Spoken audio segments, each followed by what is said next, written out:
Uh, mine really, mine really is a simple task of welcoming everyone to this session, and really also just saying a few words in this welcome, as Gugu says, in welcoming remarks. So really, we are grateful for you for joining us in this webinar, and just as we explore, discuss, and deliberate on issues of migration, crisis, and transitional justice. My colleague Gugu has spoken so eloquently earlier about the fact that forced migration is the issue, particularly when we have to focus on some of the root causes, the push and pull factors of such migration. Forced migration is not only a humanitarian crisis, as we have seen that the first responders to the migration crisis, particularly forced migration crisis, is usually the humanitarian sector or humanitarian stakeholders responding to the most urgent need of those who would have fled. But it's a very much a human rights issue as well. It's a human rights crisis. It's a human rights challenge, because in many instances, the rights, even the most basic rights of those who are forced to migrate either by conflict, by natural disasters, as we see a lot with the floods, the fires that are happening on the continent, that again, some of their rights get suspended for a time. It's also a justice issue, and this is where the transitional justice discourse and the discussion that we're having today comes in. It's a justice issue because, again, you are forced to lose some of your livelihoods. You're also forced to lose your home, to lose some things of sentimental value. Basically, the life as you knew it, as you crafted it, as you lived it, gets suspended. And a lot of your rights, but also the justice question comes into being. So this is where now we need to talk about issues of restitution. We have to speak about also the issues of the psychosocial impacts of some of these losses to the individual, to a family, to communities that get ravaged by such disasters, wars, and conflicts that then force people to move. The biggest crisis that we face with forced migration, particularly on the continent right now, is that even some of the countries that are neighboring countries where people can perhaps safely seek refuge in are also in conflict or are also facing crisis. We are facing a global crisis where a lot of the countries in Europe, in the US, are refusing to take people who are fleeing from conflict, who are refugees and asylum seekers as defined in law. So a lot we have heard, I'm sure all of us, of some of the boats that are stuck, that get stuck in the Mediterranean Sea with no country in Europe willing to welcome or even to offer refuge to some of the migrants. We also have a crisis of some of our conflicts taking a regional dimension, basically almost every other country in the region facing a similar situation. This is true of countries in the Sahel region, where people in the Sahel region cannot really flee to a neighboring country because the very same situation will be happening in the next country. This has been true of countries like Mali, Burkina Faso, and Niger. So where do people go? And how do we even begin to attend not only to the humanitarian, but also to the human rights, as well as the justice dimensions of what people have lost, what people then need to get back as we try and address this issue and this crisis. We have seen in transitional justice, for instance, refugees, internally displaced persons, as well as stateless persons, some of who become stateless because of their political affiliation. They become persons of no citizenship because their own governments, national governments, literally erases them from the national register. We see all of these, and sometimes when we have truth commissions, when we embark on transitional justice processes, be it justice and accountability processes, we never really bring refugees, asylum seekers, internally displaced persons, and even stateless persons to the table. they remain on the periphery of some of these processes. Even when we are crafting reparations programs, we usually don't include them, yet they would be the people who would have lost so much owing to conflict and other disasters and crises that lead to them being forced to move from their own homes, from their own communities, from their own societies to seek refuge elsewhere.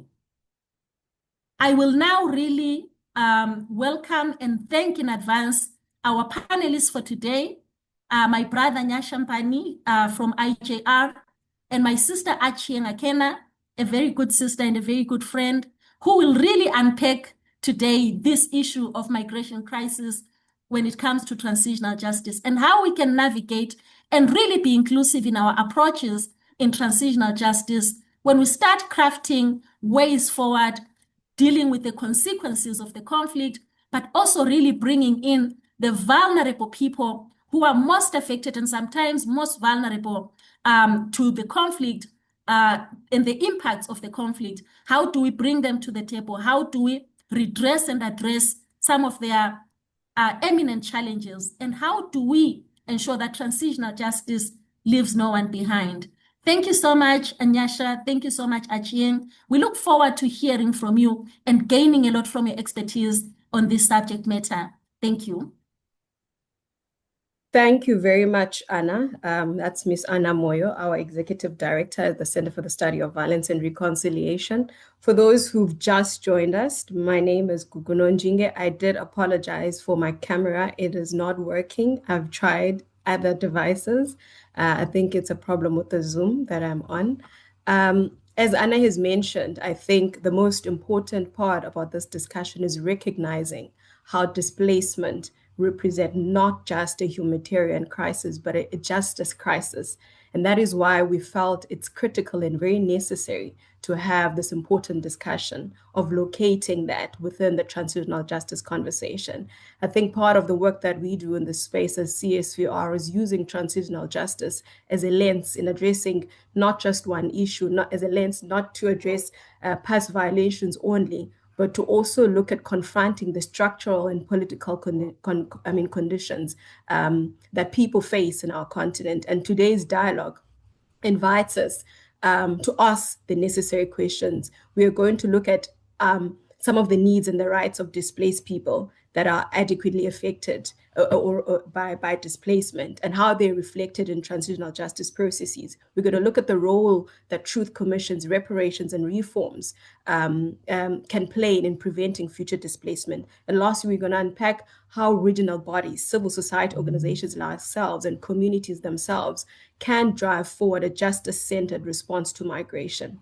So as Anna has also mentioned in her opening remarks, we're joined by a distinguished panel of experts, people who've done the work and practitioners who bring insights from different fields of migration, justice, human rights, and also peace building. I'll introduce them shortly and read their incredible bios. But before we begin, some of the few housekeeping points. So the session is recorded. We also invite you to share your reflections and questions in the Q&A box throughout the session so that when you get to the question and answer session, your questions are already there.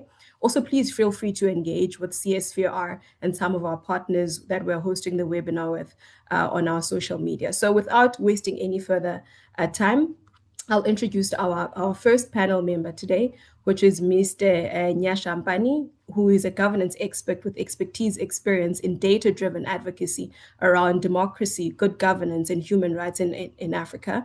He specializes in harnessing data, technology, and policy analysis to promote transparency, accountability, and inclusive decision-making processes. He has a strong background working with the African Union organs and Pan-African civil society organizations across the continent. So Nyasha, welcome to today's webinar. We also have Ms. Achieng Akena, who is a human rights and democracy practitioner from Kenya, who has extensive experience in various regions and contexts particularly focusing on issues like human mobility, gender and rights, or marginalized and underrepresented communities.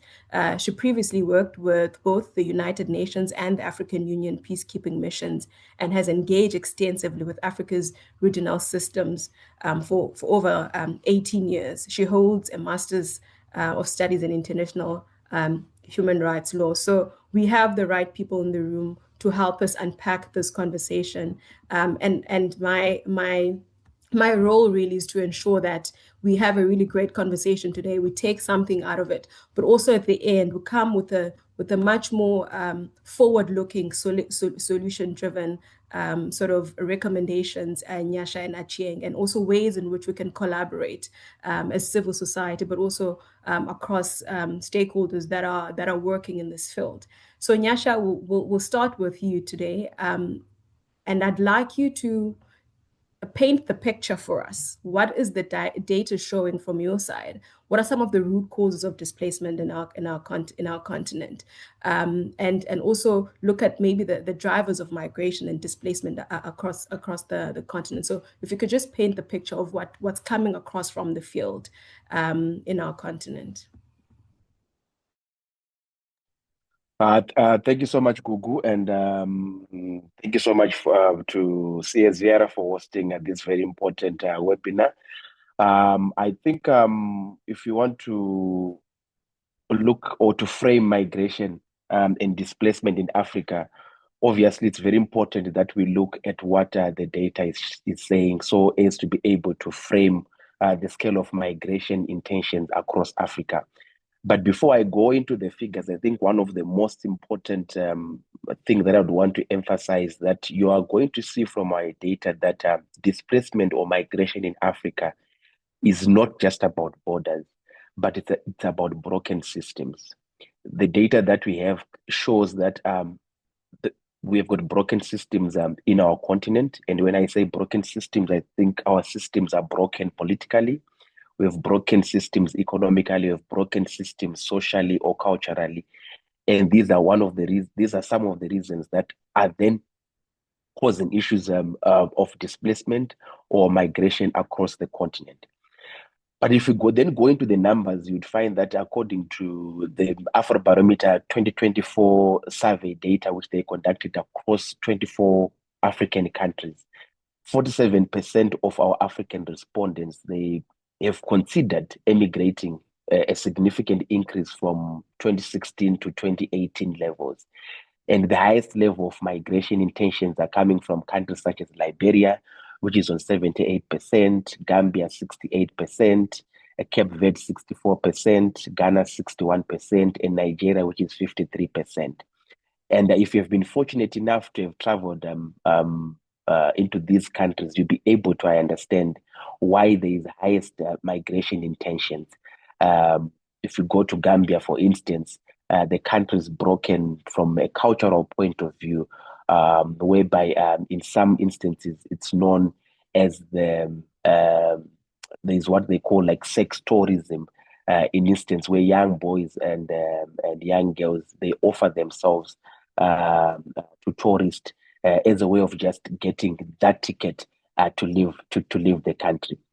And then when you look only at only Tanzania from our data, which is 9%, reported a decline in immigration interest, which is an important outlier in our data.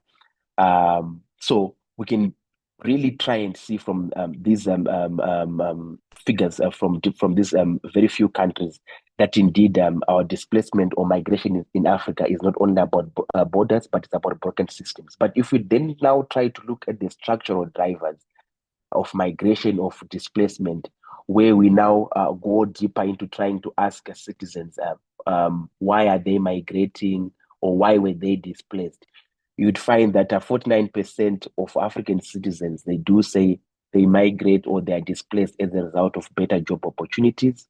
Some, they say they're escaping poverty, which is 29% of them, they say they're escaping poverty.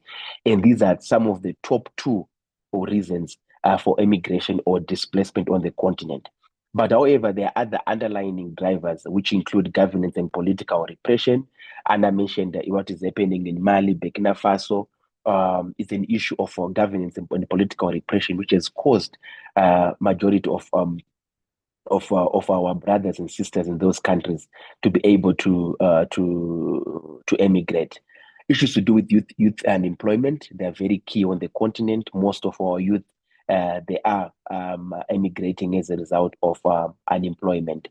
Climate stress is also an issue. If we look at what is happening in different parts of the continents where we have drought, floods, or crop failure, it is also one of the reasons which citizens on the continent have indicated to be one of the many reasons why they are emigrating from their place of origin. Then also issues to do with social inequality and inclusion.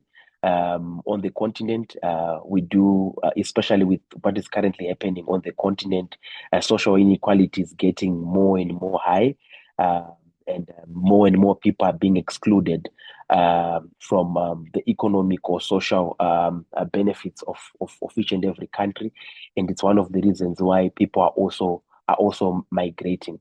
So we are able to see that these drivers they are often intersecting and they reinforce one another, creating a compound of pressures to migrate, which is a trend which I think that as you are looking into transitional justice, we must also be able to account for some of these drivers which are leading people to migrate or to be displaced.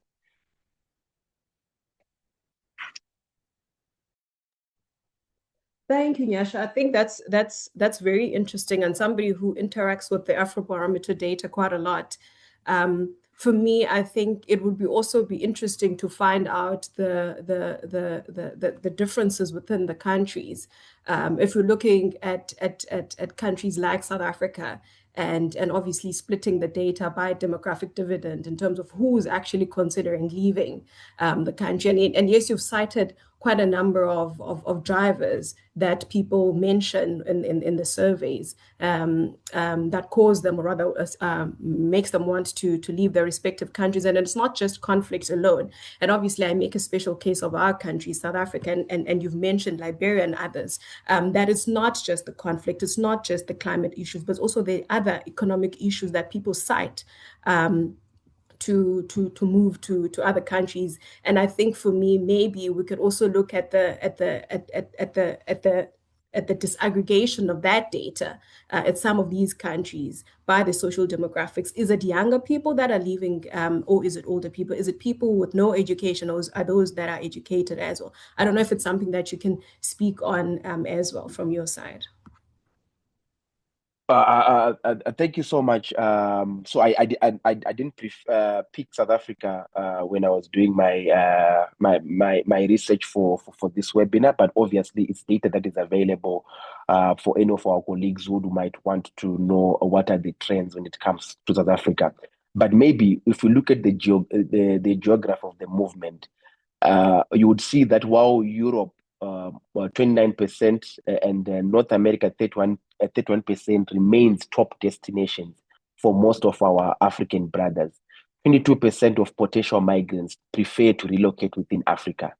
So 29% of Africans, they do prefer migrating to Europe. 31%, they prefer to migrate to North America as a result of the different drivers that we did mention. And 22%, they do potentially prefer to relocate within Africa. So there's still appetite within the continent for Africans to be able to migrate within the continent. I was reading an article, I think last week, whereby we're reading that Egyptians were now migrating to Tanzania to open different businesses in Tanzania, and they were preferring Tanzania to be one of the best destinations that they can migrate to from North Africa.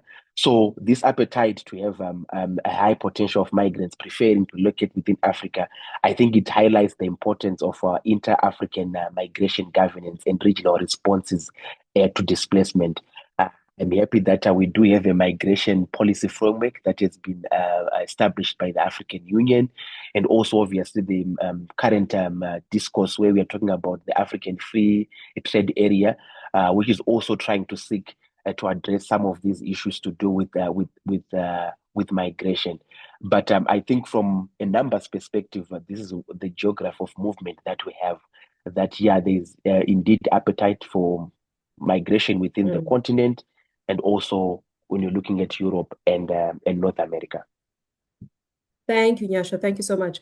Achieng, let's turn to you. Let's use now transitional justice as a tool, and obviously bringing into the conversation as to how we can use transitional justice to respond to displacement and these root causes, some that Nyasha has spoken about. How can transitional justice contribute to addressing these causes, not just the symptoms of forced displacement? And also, are there any current transitional justice processes in Africa that are meaningfully engaging displaced persons? And perhaps maybe you can bring in some examples where we see processes like the truth-telling, reparations, that are making a difference within displaced communities. So let's look at that angle of using transitional justice as a tool to speak to some of these drivers and some of these issues that Nyasha has just mentioned. Thank you so much, Gugu. Thank you for inviting me to this panel. I think for me, even as we speak about transitional justice, as we speak about truth, for me, one of the fundamental issues is also what is that truth that you're speaking about? Over my work around human mobility, I think the biggest issue that's an underlying cause that we rarely talk about is the narrative around migration. It is, even when we talk about drivers, when we talk about crisis, when we use these words, these are very Eurocentric or external terminology that we use to describe phenomena that has existed from the start of time. Europe was built on conflict. The US was built on colonial domination and extinction. But in Africa, it is defined as almost the negativity around human mobility, the need for increased securitization around issues of human mobility are externally driven from a place of fear, whereby, EU, I think they've now become more open about it. But, traditionally, they have spent a lot of money to do what I call keeping Africans in Africa, and the experts call externalization of borders and asylum. They've spent quite a bit of money trying to plug, quote unquote, the human mobility routes through the Sahel and through North Africa, because for them, human migration is a crisis, quote unquote. And for me, what demonstrated this more than ever is the response in 2016, where the images of African people drowning in boats began to dominate the media. The AU summit at the time determined that rather than focus on migration as a crisis, they were going to focus on human mobility as an opportunity to allow Africans to move freely across the continent and to take advantage of the trends that Nyasha is talking about in terms of, Africans being able to move to other African countries for purposes of settlement, for purposes of education, for purposes of opportunity, marriage, and whatever other reason.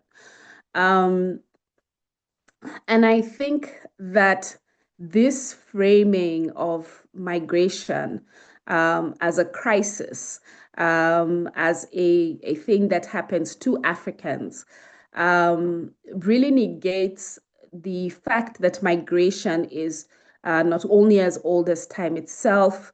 I mean, if you believe in the Christian Bible, I like to say that Adam and Eve were probably the first displaced persons.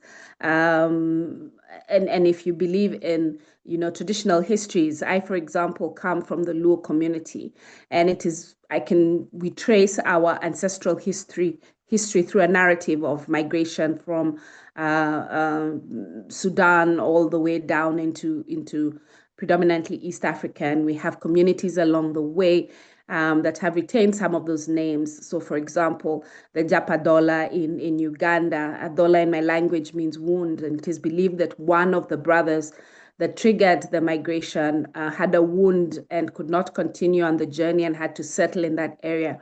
So we have a very strong history, a very strong history around migration narratives.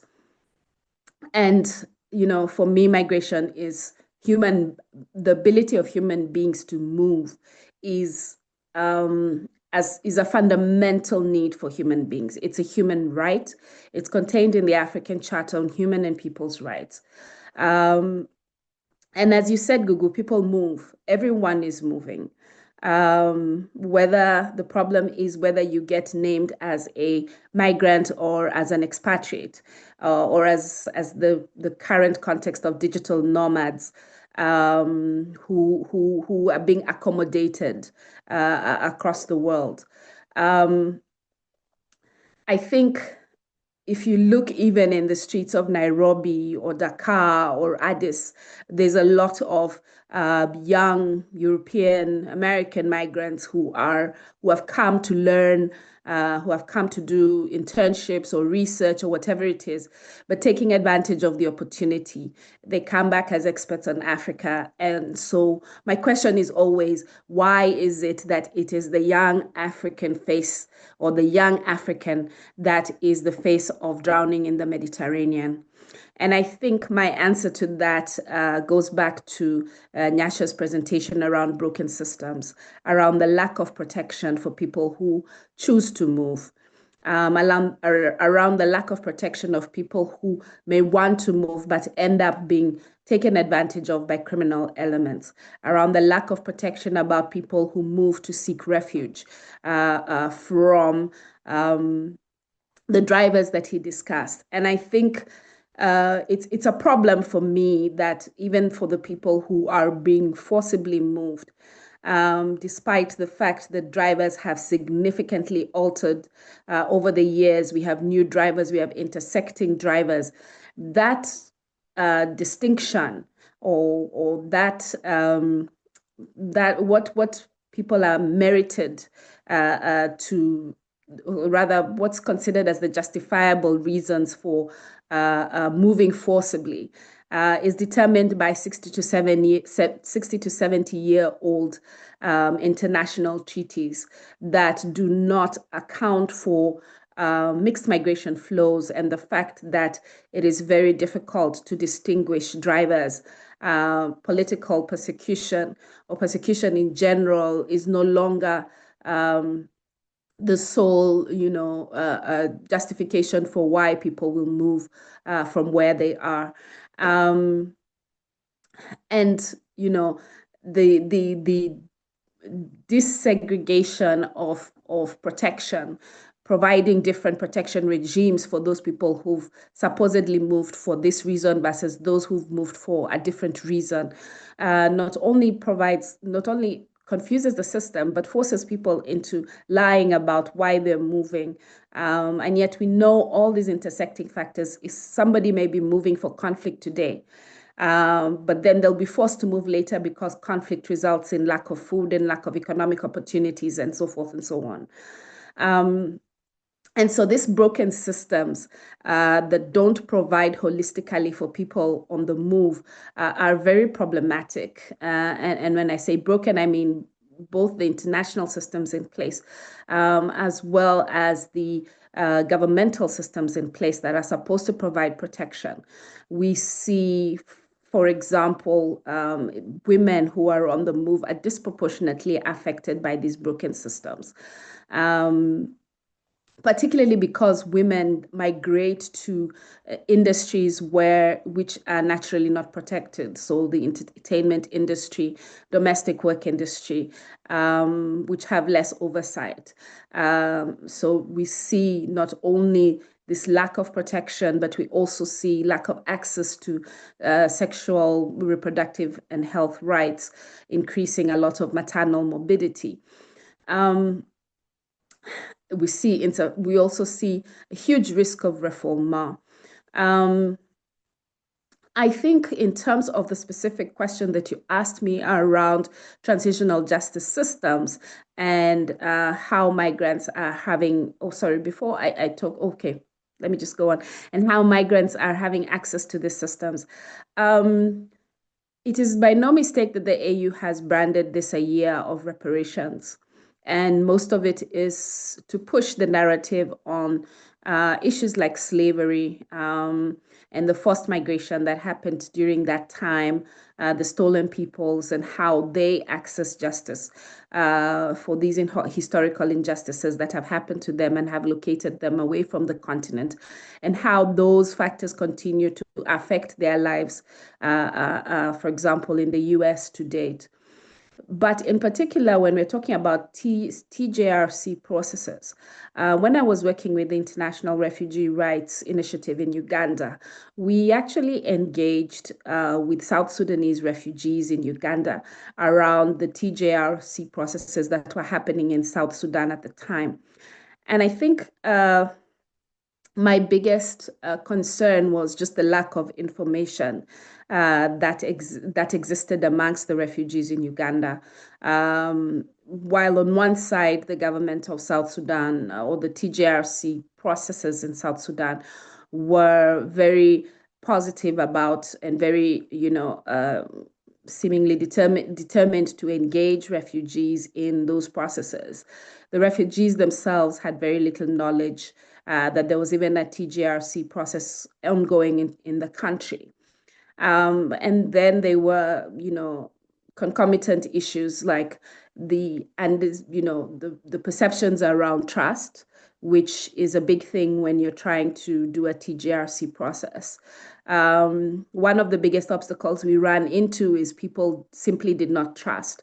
We did a community action research process where we were trying to determine the role of traditional justice in the TJRC processes.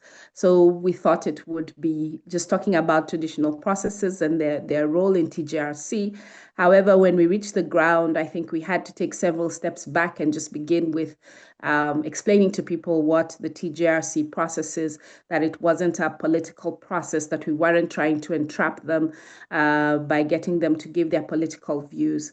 I think the other thing that we found on the ground was just the perceptions of justice in terms of what amounted to traditional, processes of justice, what people perceived to be traditional.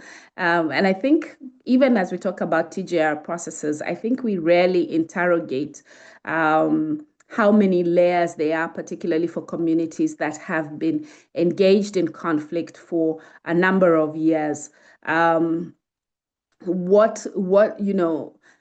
You've had several systems of oppression, and sometimes what is left is not traditional practices, but some of the systems, some of the oppressive mechanisms that people have been subjected to. A third dimension for me, which I cannot end without mentioning, is the effect of the externalization policies, both externalization of borders and externalization of asylum, and how people have been impacted, how people have been trapped in Northern Africa. We saw the slavery, the modern day slavery that was happening in Libya, and other factors that can be directly traced to EU money on the continent. And I believe that these factors do deserve or the people who've ended up in not just smuggling rings or who have ended up being trapped in unsafe situations because the EU is deliberately funding blockage of traditional migratory and migratory routes across the Sahel needs to be examined a little bit more, and issues of justice and reparations also needs to be considered, not just as a historical injustice perspective, but also for modern injustices that have persisted on the continent around the issue of migration and mobility. I think also, with the asylum seekers who have been forcibly brought to the continent for their so-called asylum processes to be determined so that they're kept on the continent. We've seen that happen with Israel has done that, UK has done that despite court orders to the contrary. US has done that with Afghani refugees. And while there's not much information that we have been able to determine in relation to what has happened to these people, I do suspect that there will be needs for justice, needs for addressing the inequality of treatment, needs for addressing not just the impact on national policies, but also the contradictions to continental policies, the African Migration Policy Framework that Nyasha mentioned, the African Charter on Human People's Rights, as well as the free movement protocol that the AU has devised. While not in force, there are still other AU instruments that provide a framework in which people should be allowed to move. And some of these bilateral agreements that African countries get into, particularly with the EU, contravene a lot of regional standards. I'll stop there, Gugu, and maybe take any additional questions. Thank you so much, Achieng, for that really insightful, but also practice-centered and experience-centered response to that question of applying transitional justice to some of these drivers that Nyasha was mentioning. You touched a lot on, or rather focused a lot on visibility, participation, and also redress for displaced populations. But I want to quickly jump into one question, Nyasha, around transitional justice and state accountability, because you brought in quite a lot regarding the governance angle when it comes to this matter. From your own perspective, how can transitional justice processes hold governance accountable for governance failures that lead to displacement? And maybe you can sort of flash some light on that for us, and then we'll circle back to you, Achieng, on the justice and inclusion part as well.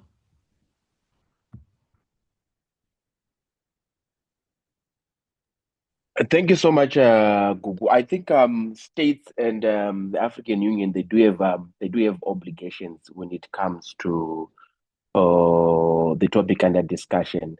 We all know that we do have the African Union Transitional Justice Policy, and I think from this policy, member states, they need to guarantee justice for all victims. In particular, if you look at Section 20, Section 62 to 65, which includes all displaced populations. So I think there is need for guarantee for justice for all these victims from our member states, especially those that have ratified the AUTJP. And there's also need for member states to ensure that there is inclusive and participatory TJ processes. And this is also emphasized in the AUTJP, I think paragraph 72, which also emphasizes issues to do with inclusivity.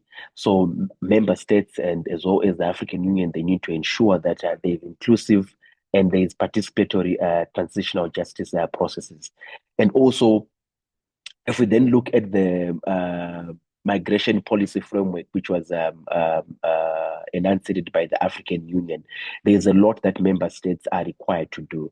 And I think from that policy framework, there's need for member states to protect the rights of refugees and retainees and those people who who are displaced. There is also need for member states to integrate displacement into national development and justice planning. And there's also need for them to provide documentation, basic services, and reintegration support. So if we use those two documents or frameworks as a starting point, I think there's a lot that our member states can do to ensure that we address this situation. Thank you, Nyasha. Thank you. I couldn't agree more. Achieng, I think also Nyasha is touching a lot on this inclusion element, and I want us to explore it extensively as well. What are some of the challenges do displaced persons face in accessing justice and also being included in national reconciliation efforts? And perhaps maybe you can touch on what you've seen in your work as successful models of community-led and survivor-centered approaches that also included displaced people.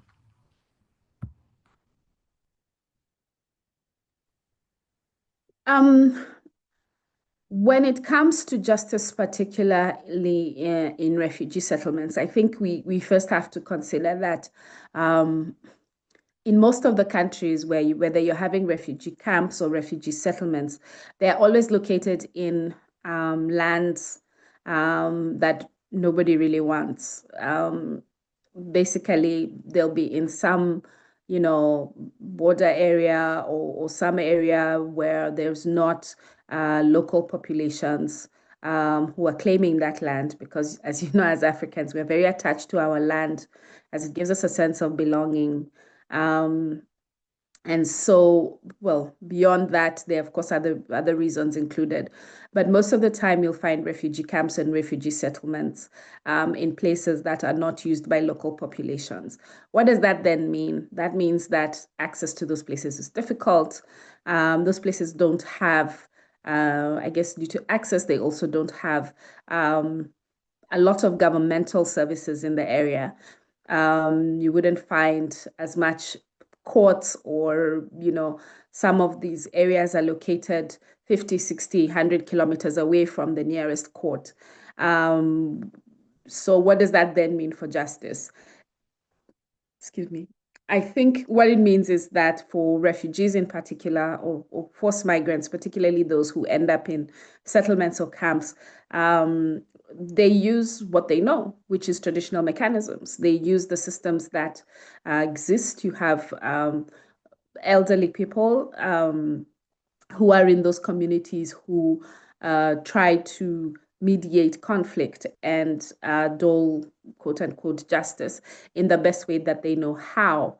And a lot of, I think that one of the biggest challenges is that, because of the influences of patriarchy and society and conflict, a lot of those decisions that are made don't necessarily result in justice. Most of them are, most of the people who are entrusted with doing this work in community are men. Very rarely are women included in those decision-making mechanisms. Rarely are women included in seeking peace. And so that already tells you that there is some lack of inclusion in these systems. In terms of being able to access processes that are happening in their home countries, that is even more dire because of the subversion provisions, particularly of the African Refugee Charter, that prevents people from, I guess the intention was to prevent refugees from being able to organize and attack their country of origin. Refugees are often dissuaded or prevented from engaging in the politics of their country, engaging in conversations and discussions about what's happening back in their country. And of course, in processes that are happening in their country, unless they're instigated by their own governments. what we've seen is governments are more keen to have people sent back under non-voluntary processes that are clothed as voluntary, rather than engage people in genuine truth and reconciliation processes. So you have communities that have been displaced, have crossed borders to find safety, have not necessarily found safety or justice in those places that they've gone to. And no matter the situation in their countries, they are often forcibly returned to spaces where they again find, for example, their homes have been taken over. There's existing and underlying conflict between those who left and those who stayed. And I'm not sure how inclusive they can be in transitional justice processes or in national-based processes when they go back to situations where they are still not secure. And where justice also has become so warped that, it's sometimes what is tantamount to justice always ends up being externally determined. I hope I've responded to the question you asked, Gugu. Yes, you certainly have. Colleagues, can I also just humbly ask that you add any questions, comments that you have to the panel members in the Q&A box at the bottom of your screen, so that when they are done with their interventions, they can be able to respond to your questions. I think I want to shift Nyasha and Achieng to talking about a regional and regional policy, national and regional policy frameworks that are there. I know, Nyasha, you spoke quite a lot on the 2019 African Union Transitional Justice Policy. You also touched on Achieng on the Kampala Convention on the protection and assistance of internally displaced person as examples of global frameworks that can be used, or rather should be used, at both national, regional, and continental level, because they are there to play a critical role in shaping responses to displacement, and also, more than anything, ensuring justice for those affected populations and affected nations. Nyasha, one question to you. Do regional economic communities, your ECOWAS, IGAD, SADC, have adequate policies to respond to cross-border displacement that is linked to government failures or even conflict? I know you've spoken about the AUTJP and some examples as well, but do regional economic communities have these adequate policies to respond to cross-border displacement within the continent itself? I think I would respond to that question by maybe, let me say, what is missing in the current responses. Because obviously we do have these different policies which have been put in place by the AU as a way of addressing issues to do with displacement and migration. But what is missing in these current responses, I think, for instance, displacement and migration, they are often addressed as humanitarian or border control issues, not as justice issues, if we look at the different policies that we do have. If we look at the AU Transitional Justice Policy, it recognizes the need to address root causes such as marginalization and historical injustices, but does not sufficiently integrate displacement realities. And then when we look at the migration policy framework for Africa, it offers a complementary approach which emphasizes durable solutions, integration, and rights-based governance of mobility. But I think what is missing is a convergence between these policies, because transitional justice, we all agree that it is a process, and it must acknowledge displaced persons as right holders and not as beneficiaries of aid. The drivers that I mentioned, they also need to be addressed and not to be seen as symptoms. And then there's also need to incorporate migration data into issues to do with truth-seeking and reparations processes, and a joint implementation of the AUTJP and the migration policy framework would allow states to address migration through a justice and development lens, which is rooted in the lived experiences of displaced people. So I think for me, that is what is missing in the current policies that we do have. So to answer your question, I think yes, we do have, but I think there's something that is missing in those responses.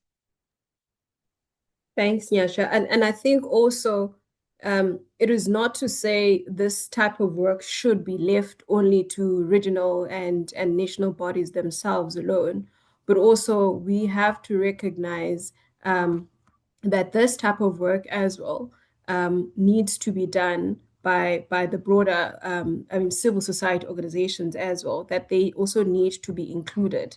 They also need to be in the center of these discussions. If we are going to have successful policies, a rather successful successful policies being implemented in our continent.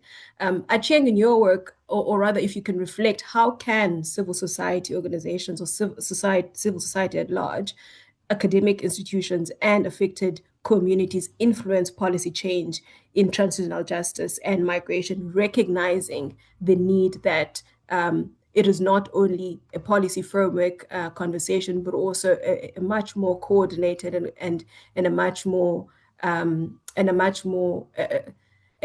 conversation that requires all actors really in this space. So how can civil society and academic institutions be involved to influence such policy on TJ and migration? Well, I think the easiest one is for academia. I think that we need to generate a lot more Afrocentric research around around migration and the narratives, because that, for me, that is part of the problem. The reason why our people are drowning in the Mediterranean is a narrative issue. The reason why justice is not considered as part of the migration narrative justice is not part of migration is a narrative issue. There is a perception that people should just not move. If they move, then they get into trouble, so they should just stay where they are, which I think is problematic. And I think for academia being able to push back on some of these narratives that are based on a very colonial, racist, patriarchal perspective needs to be debunked. Whether you get named as a migrant or as an expatriate or as an expert on an issue is a narrative issue, and that definitely needs to be debunked. If you do just a Picasso research of migration in Africa, a lot of the narratives are externally written. A lot of the narratives are externally driven. The global nomenclature around issues of migration, particularly the nomenclature around forced displacement, is very much externally driven. And there's a big divide, in the geopolitical dynamics of human mobility. As I said before, is it a challenge? Is it a crisis, quote unquote, or is it an opportunity? I think for me, the fact that African countries who already host 75% of the world's refugees, while the so-called rich or global north countries only bear 25% of the burden, and yet they have committed to issues of burden sharing, burden sharing and responsibility sharing around refugees within the Global Compact on Refugees is problematic. And it's particularly problematic that these countries that bear 75% of the burden are still being asked to host America's burden and UK's burden and all the other EU countries that want to enter into these bilateral externalization of asylum agreements with different African countries. And so also being able to call out some of these issues. Civil society, in terms of doing advocacy, in terms of being able to speak out about the issues, in terms of being, having, engaging in a pushback towards migration. And again, it's difficult. I mean, I have engaged with a lot of civil society organizations, and there's always a challenge in terms of people have a perception that the people who are drowning in the Mediterranean, it's their own fault. So victim blaming is also a particularly difficult narrative issue when it comes to issues of migration. Nobody sees it from the point of view of a failure of protection, or the broken systems that Nyasha referred to at the beginning during his presentation. And I think being able to litigate some of these broken systems. I think also the narrative around borders, particularly our African borders. We all know that these colonial borders were drawn in Berlin, however many, centuries ago. And the externally drawing of these borders, while we all know that it's external, there's still very much of a I don't know, maybe an attachment to those externally drawn borders. And no matter how many, narratives that are provided towards Pan-Africanism, that are provided for the necessities of African integration, that are provided for the necessities for Africa to be self-sufficient and independent, interdependent. You still find that rather than issues of justice and facilitation of movement, we have increased securitization of human mobility. You have people wanting to protect their borders. I think there's some countries who probably, even though they didn't come out and say it, probably supported Trump's idea of building a fence across borders. And the thing is, when we make it so difficult for Africans to move, and if we're not going to build fences around our, I think someone called them Bantustans, then what we do is we push people into criminality, and we push people into the hands of criminal elements who want to engage in trafficking. And we push people into hands of warlords who are benefiting from unjust systems. And so the ability to be able to challenge even what the narrative on migration is, and really explore the root causes beyond the nomenclature, beyond the conversations around drivers and making it seem like the continent is a complete failure. I think that pushing narratives also around opportunities, pushing narratives around the concept of African citizenship as was envisaged, by the Pan-Africanist thinkers of the 50s and earlier, being able to push the narrative that there are opportunities to be had on the continent, not only for migrants. I really like that word. Not only for human beings who are moving voluntarily, but also those who are pushed. The idea of third country of asylum being, finding third countries of asylum within the continent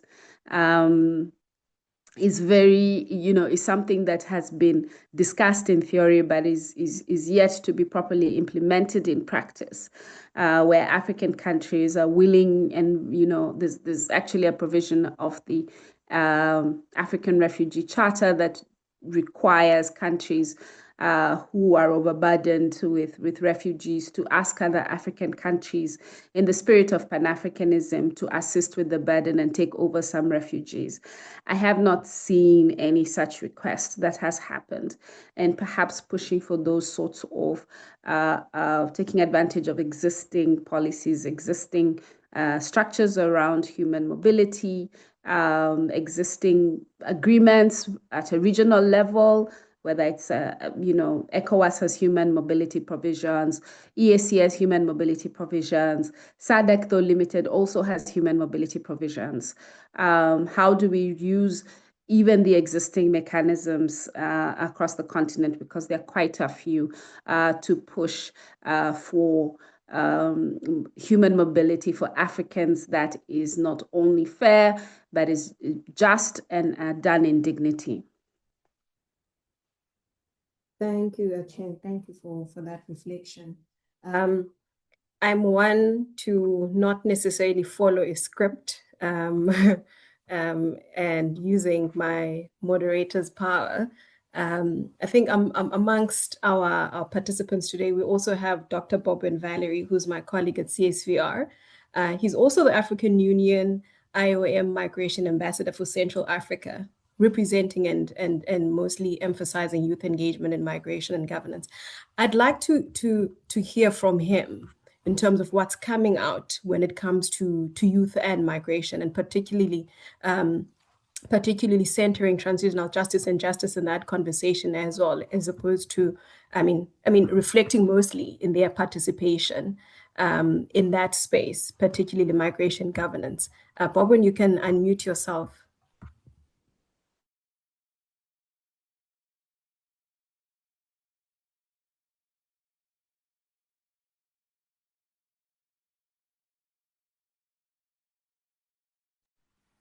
Okay, can you hear me now? Yes, please. Okay, thank you, Gugu. Thank you for putting me on the spot. Thank you, Achieng, and also thank you, Nyasha, for a very, very interesting and engaging presentation. Maybe I might just throw a little bit of a question back to you guys in terms of youth engagement. How do we reconcile this?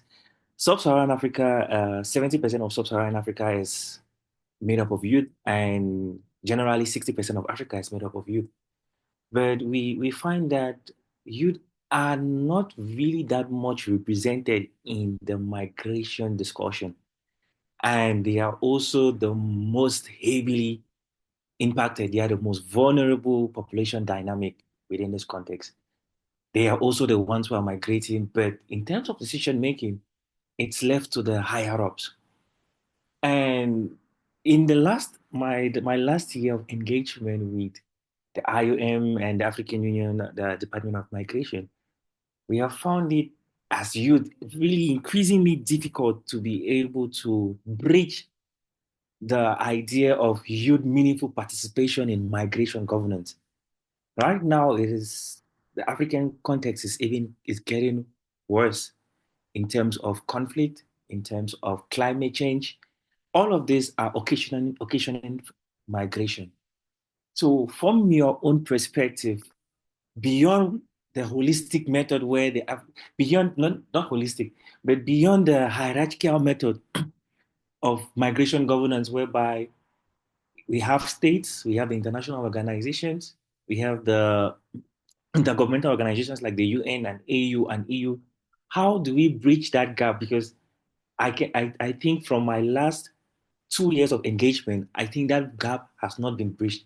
So maybe from your expertise, how do you think we can bridge that gap in terms of having youth meaningfully participate in migration governance? I think that's Thank all. you, Bobbin. Thank you, Bobbin. Nyasha, Achieng, you can take his question, whoever's ready. Oh, Nyasha is already unmuted. Please proceed. No, thank you so much, and thank you for your question. Immediately when you mentioned the word youth, I had to just go and check on the migration policy framework. I just did a simple search to check the word youth and how many times it has been mentioned in that framework. And from that simple search, the word youth has been mentioned 23 times in the migration policy framework that was crafted by the AU, which surely shows that indeed the youth were part and parcel of the establishment of this framework. But evidently, as you are saying, that in terms of them being found in the discourses or in deliberations or discussions to do with migration governance, they are sidelined. I think that is a continent, that is one of the weaknesses of our continent. We do tend to come up with policies, but when it comes to the implementation or the governance of those policies, we do exclude the youth. And this is why you then you find out that there's youth always says we are left out, we are not involved in the governance structures of different of different themes. So I think from my point of view, what I can maybe give as an advice or as a way of how best we can address this is for us as civil society organizations, as well as member states and African Union organs, to ensure that in as much as we come up with activities or programs that try to address issues to do with migration governance, I think the voices of the youth should be made loudest. I think they should not come to the table not as the recipient of this framework, but they should also be they should come to these conversations as key actors, given the fact that when it comes to migration figures, they are the majority who are migrating either within the continent or outside the continent. So having their voice on migration issues is very critical, so as to ensure that we don't silence their voice. Thank you, Nyasha. Achieng, over to you. My brother Nyasha, you'll allow me to disagree with you this one time. I think it's a narrative issue again, and I'm sorry to keep coming back to this. But if the average age of African leaders is 80 years, you're not going to expect that an 80-year-old person is going to understand the needs of young people on this continent. The people who are making decisions are so, I think they're almost 4 generations away from the people who are affected by the decisions that they make. And that has always been a problem that we have. So the people who are in power treat youth as something other than citizens, despite that figure that keeps being bounded around about the majority of Africa being young people. The people who sit in positions of power continue to be older people who don't necessarily, they've settled, they have their villages, they have their mortgages, they have their wives, they have their properties. And yet the majority of Africans are actually young people who have also a different perspective about what home means, what movement means. Like I said, you have a concept of digital nomads right now, where you can go and live and work wherever you want, and rely on social media, income to maintain your life. And there are people in policy who, it's people who barely even write their own emails. How are they going to understand what a young person who wants to become a digital nomad across Africa needs? And this is really the problem. It's that the people who have the power are not, like I said, 4 generations removed from the people who are actually, having to deal with these policies. You can't expect that somebody who grew up in an age, 8 decades ago, is going to really understand how much the world has transformed in terms of just the thoughts around human mobility. Why this systems failures, because young people are not of tomorrow, young people are not other, they're not external from the community, they are part of the community, just that they feel the deficits of governance in a much harsher way than the people who actually hold the power. And so while you have 23 mentions of youth in the African Migration Policy Framework. It comes from a perspective where youth are seen as something that needs to be controlled and contained. It doesn't come from a perspective that recognizes not just the needs, but the opportunities that are there for young people who would like to move across this continent and be able to settle and enjoy life. I mean, if you think about it, just something, I always like to tell this story. I, I don't know, if it's a chicken or the egg, but anyway, I'm passionate about migration because I move across borders. But I also move across borders because I'm passionate by migration. So I try and use different means. And I can tell you for a fact that if I fly to a country, when I get to the border, the number of days that I'll be given in that country will be significantly more than when I move by bus. So if I go by flights, I'll be given 3 months. If I go by a bus, I'll be given 5 days. And so you may, no matter what the policies are, there is inequality and disparity in terms of perceptions of the people who are on the move. And these perceptions, if not resolved, if not changed, then the opportunity that mobility provides will not be open to the young people who I actually believe benefit most from a world that facilitates and accommodates their movements. And I do think that it's having them in a treaty is not inclusion. Inclusion is understanding current needs for movement.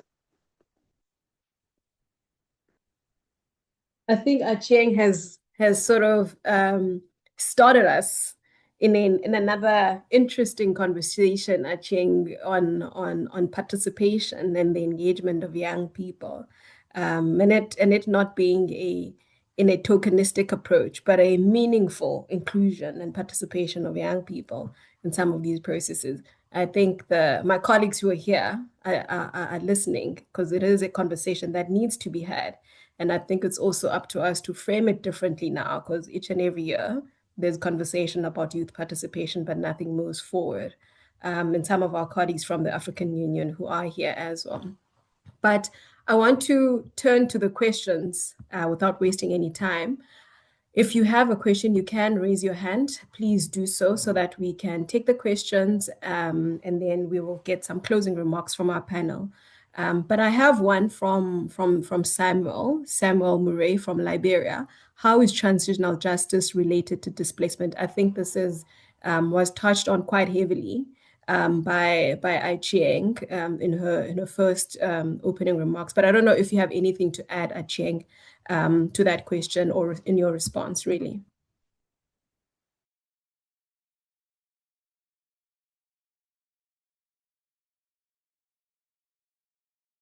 I guess the only thing I can say, I think we've talked a lot about it, is that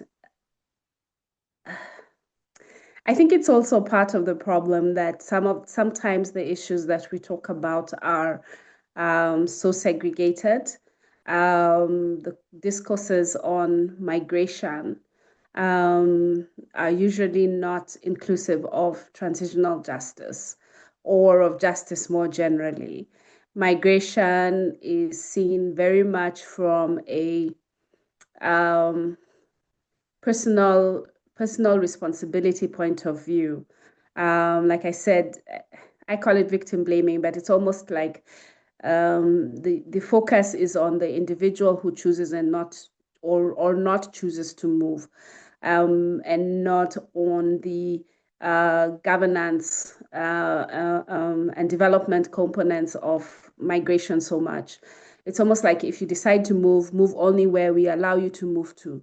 But if you move without our permission, then it's your fault. And I think that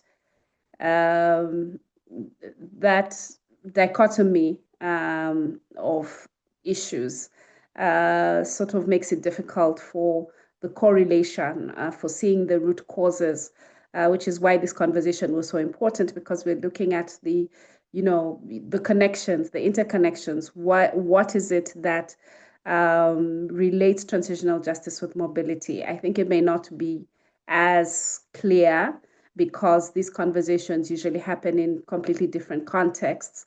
Transitional justice is often seen as a national process, a TJRC process somewhere, and not necessarily the more broad encompassing regional and international dynamics and interrelatedness, particularly when we're talking about root causes and broken systems and lack of protection.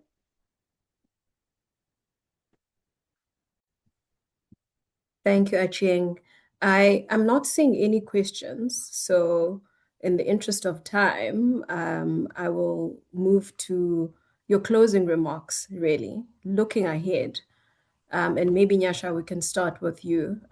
What strategic shift or policy priority do you believe is most critical for positioning transitional justice as a central pillar in addressing these root causes and long-term impacts of displacement across Africa? And I think key being the strategic shift and using transitional justice as that central pillar, considering the broader root causes and long-term impacts we've just explored in the discussion. As your closing remark, and then we'll move over to Achieng. Thank you so much. I think in terms of my closing remarks, I think what is important, I think we didn't emphasize it much, is that in as much as we were having discussions around these policies that we have, one of the most important things that we need to have moving forward is political will. Remember, I indicated in my opening statement that displacement and migration are an indication of broken systems. And the only way we can repair these broken systems is when we have a political will. We might have all these very nice policies that might try and indicate how to address the issues that we are confronted with. But if there is no political will, it will obviously rest to the notion that they will not be implemented. And when there's no lack of implementation, we'll still have a challenge when it comes to issues to do with migration and displacement. So political will is very important in this discussion. And then secondly, as I indicated, we also need a convergence. We need the policies that we do have around migration, around displacement, around transitional justice. We need them to speak to each other so that at least they can converge and can be used to address issues to do with migration, because a joint implementation of these policies would allow states to address migration through a justice and development lens, which is rooted in the lived experiences of displaced people. But above all, I just think that transitional justice in this current period, it must evolve to engage with the deeper structural reasons why people are being uprooted. We did indicate the drivers, as the data is saying, and I think our migration policy framework it already gives us a tool to ensure that mobility is managed justly and not just reactively. I thank you.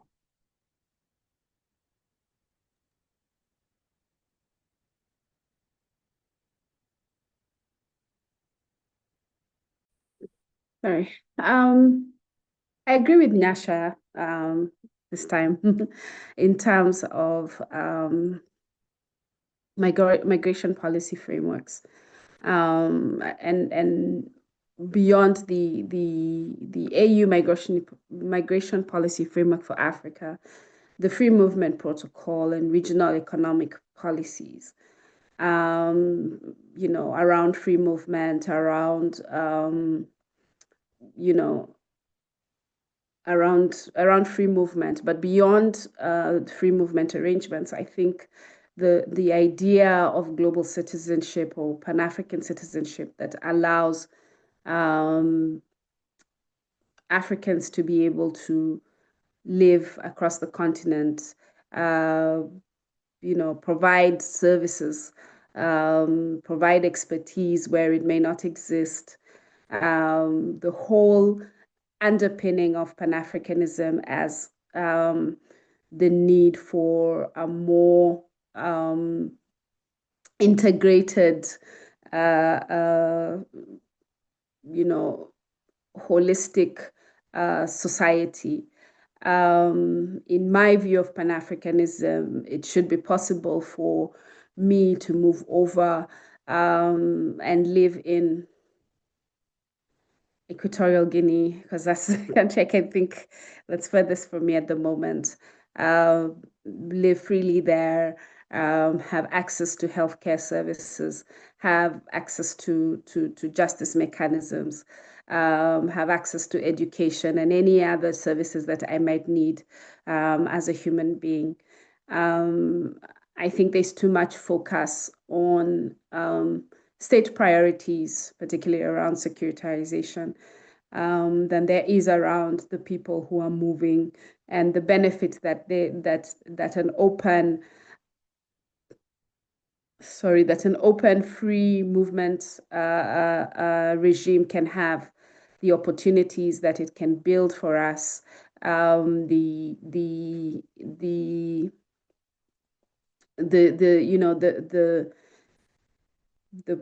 guess you can call them the building blocks of such a dream being put into place is so essential.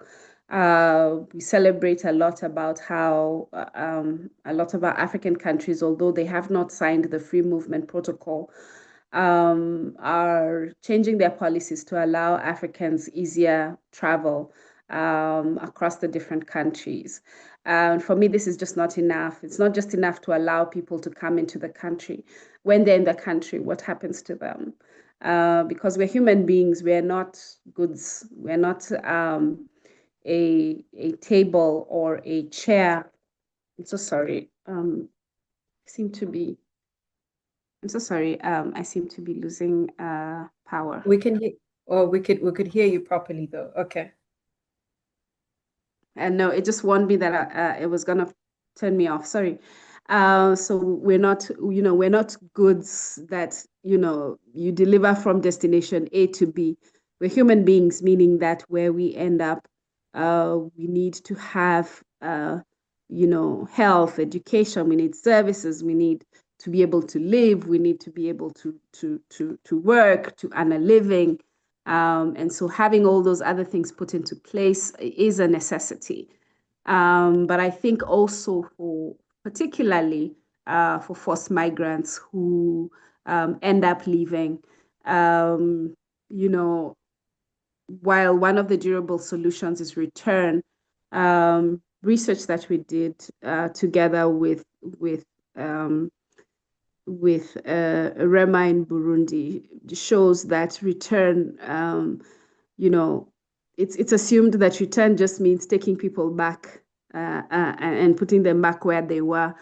While 20, 30 years have passed, things have changed, land has moved on, people have moved on, the country has moved on.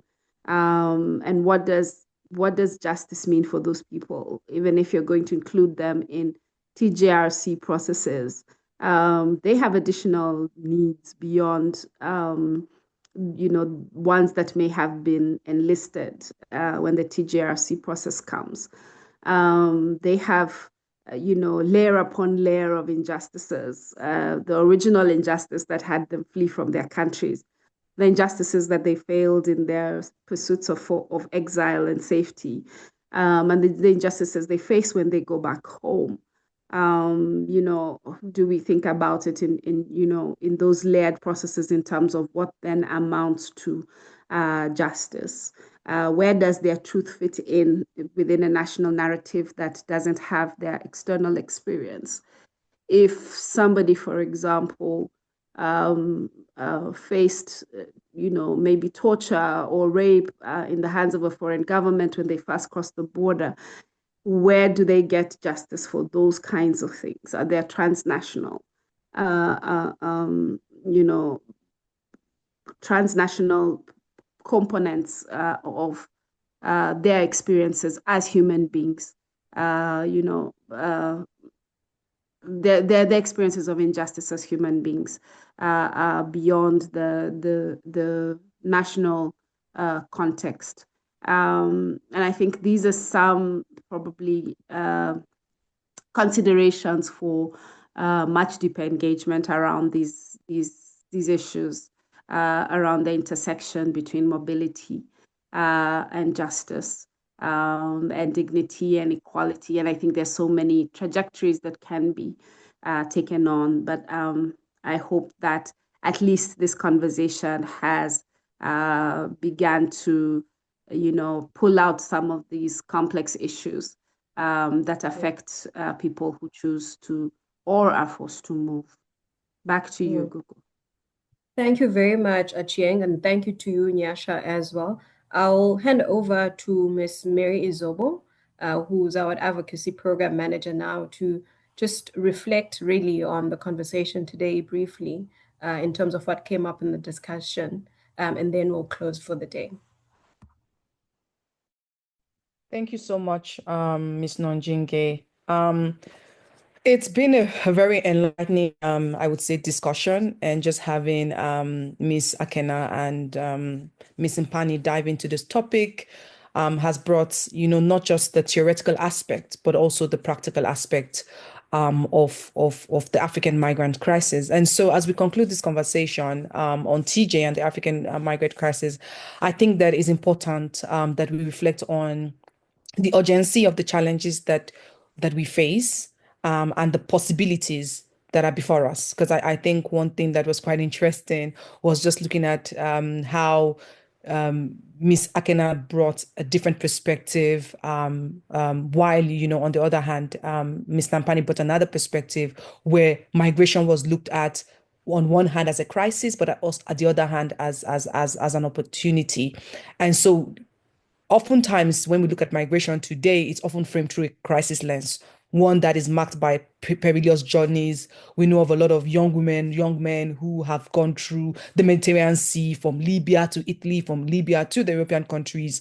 We've looked at it from the border militarization and also the restrictive policies that, regardless of the fact that, a lot of we have the AFCTA, but how many countries in Africa can we say have actually adopted it? And so when you look at all these headlines on migration in Africa, there is a deeper truth, and the deeper truth is that migration is a human right. And human mobility has been a cornerstone of African history, of our resilience and of our development. Some people would say that the Bantu people moved from Malawi to some other places. Some people call Fulanis. In Nigeria, they're called Fulanis. In Sierra Leone, they are called the Pulars. And, for us as humans, we've always migrated. So if you look at even the IOM, one of the IOM reports, it highlighted that over 25 million Africans live outside of their country of birth, while more than 80% of African migration occurs within the continent itself. And so, yet displacement, whether it be internal or across borders, is often not driven by choice. Sometimes it's driven by structural injustices, unemployment, poverty, climate change, violent conflicts, or even political repression. Some of this were already highlighted by Ms. Akena and Mr. Mpani. And so you look at youth unemployment, especially in sub-Saharan Africa, it remains really high. And so you look at and governance deficit, you look at the state fragility as well as corruption, even the absence of democratic space, which often fuel which often are the drivers, right, of migration. And so you look at in countries experiencing prolonged crisis, we look at Sudan, we look at the DRC, we look at CAR, Central African Republic, millions are forcibly displaced by conflict with limited access to justice or basic services. But within all of these realities, it's important that we broaden our understanding of transitional justice, where the African Union Transitional Justice Policy, the AUTJP, which Mr. Mpani, really highlighted on, urges us to move forward beyond narrow conceptions of justice, that focus solely on civil and political rights, right? Rather now the AUTJP has moved to a more holistic approach that now addresses socioeconomic injustices, it addresses historical marginalization, and it also addresses structural inequality. And so for us, when we think about TJ, we must know that TJ is not just backward looking, but also forward looking, where when we ask the question, how do we create conditions that restore dignity to migrants? How do we reintegrate the migrants and displaced people? And also, how do we prevent future displacement? And I think the AUTJP makes it quite clear, where TJ, what we must do, looking at it through the transitional justice lens, is to confront root causes, not just the causes of it, but the root causes, right? And so we must also interrogate governance failures. We must interrogate the gendered dimension of displacement. We must also look at economic exclusion. But what is most important is that we must place affected communities, especially the migrants, refugees, and returnees, at the center of justice and policy design, where we view human mobility not as a threat, but as an opportunity for economic renewal, social cohesion, and continental integration. And so in this spirit of having all of this interesting conversation, I implore all of you to reimagine our system of justice, think about it differently. Think about it from an aspect where, how do we align the lived realities of African people on the move? How are we able to push for the adoption of the AFCTA? But most importantly, how do we ensure that migration can be a pathway to healing, can be a vehicle for inclusive growth? I think that's something that Ms. Akena really stressed about, to say, look, migration can, if used strategically, can be seen as a vehicle for inclusive growth. I know every good thing they say must come to an end, and I would like to sincerely thank each and every one of you for your presence, your insight, your participation, and to our distinguished panelists, Ms. Akena, Mr. Mpani, thank you for your deep expertise and your thoughtful contributions. I would say that just hearing both sides, yet they were different, they were quite interesting. Just looking at both sides, where we're able to think about the negative and the positive parts of migration, and giving that holistic approach. But in as much as it was different, but it was interconnected, looking at the root causes of displacement, ranging from whether it was unemployment and poverty to climate change to governance failures. And so what both of you have done is challenged us to think more critically about migration from various perspectives. And to our moderator, Ms. Nonjinge, thank you for guiding the conversation and the discussion with such keen and clarity, asking the difficult questions and enabling us and pushing us to see from diverse voices and experiences. And so to our participants, thank you for your questions. Thank you for your reflections. Thank you for joining us at every single time we call upon you to have conversations like this, where we don't have these conversations around justice, migration, just to have it, but it is clearly something that is personal. It is something that is collective. I speak for myself as a Nigerian who lives in South Africa. I have migrated from my country of birth. But most importantly, not just personal, not just collective, but it's also urgent. And to sum up, the key takeaway from this session for me is that migration in Africa is not a crisis. It is a reality, it is a right, it is a historical constant, because I believe that a crisis occurs when people are forced to move due to injustice, due to inequality, and due to insecurity. But when properly supported, I would say that human mobility can be a source of strength, it can be a source of innovation, but most importantly, it could also be a source of renewal for us across Africa. And so I'd like to use the opportunity to invite you all to our next webinar that's going to happen in August. So please stay glued to our social media platforms and our websites. And we also have 2 exciting trainings that are slated on youth and TJ, and mental health and psychosocial support and TJ. So please stay glued to your screen, because in as much as we talk about all of these emerging topics, we always ensure that we link it to transitional justice, as well as the popularization of the African Union transitional justice policy. So thank you all once again for being part of this vital conversation. Over to you, Gugu. Thank you very much, Mary, and thank you to everybody. I don't think I have anything else to say. Have a great day and have a great week further. Thank you so much.